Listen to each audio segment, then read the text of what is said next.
saves. Granderson, left center field, has room, it's gone! So an epic moment on the field. Curtis Granderson belting out a grand slam late to seal the win over the Kansas City Royals.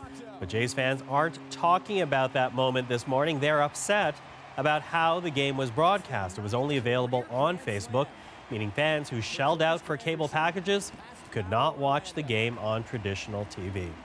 Well, for more, let's bring in Scott and Rob now. So a lot of people talking about this, and Rob, I'm going to be with you because it's not just the fact that this game was broadcast exclusively on Facebook, but also what people saw when they turned onto Facebook to watch the game. Yeah, and what they saw was not a whole bunch of baseball at times. We know what Facebook's all about. It's about interaction. It's about putting emojis up, comments.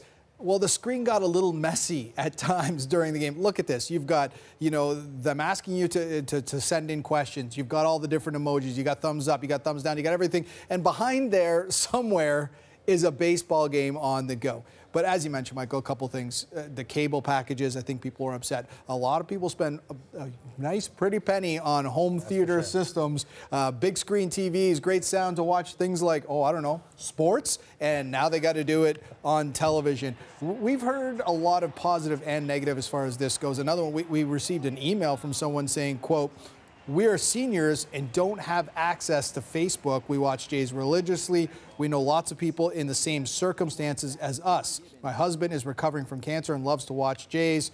What can we do to complain?" So definitely some mixed reviews as far as exclusivity on Facebook. Yeah, it's a bit of a head scratcher too because it's only on Facebook. Rob mentioned the fact that, people get these big TVs, but they also pay for those cable add-ons.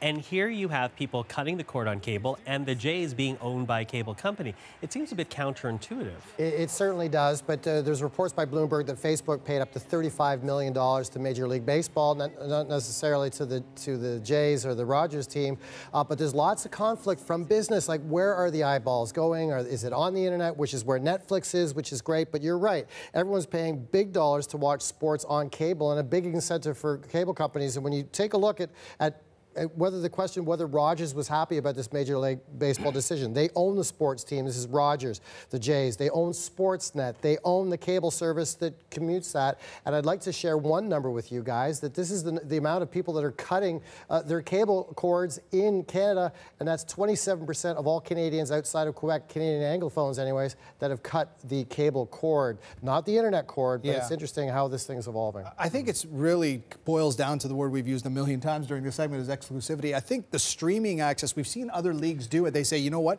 you could also watch this game here.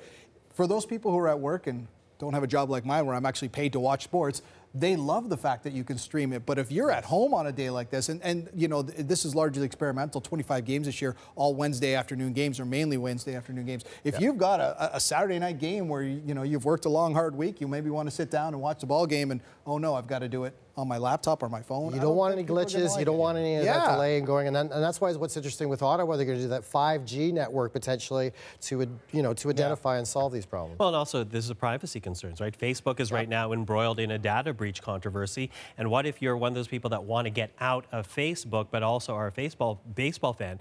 Do you have to make a choice between your private data and watching a team that you want to see play? And the answer is, at this point, yes, you do.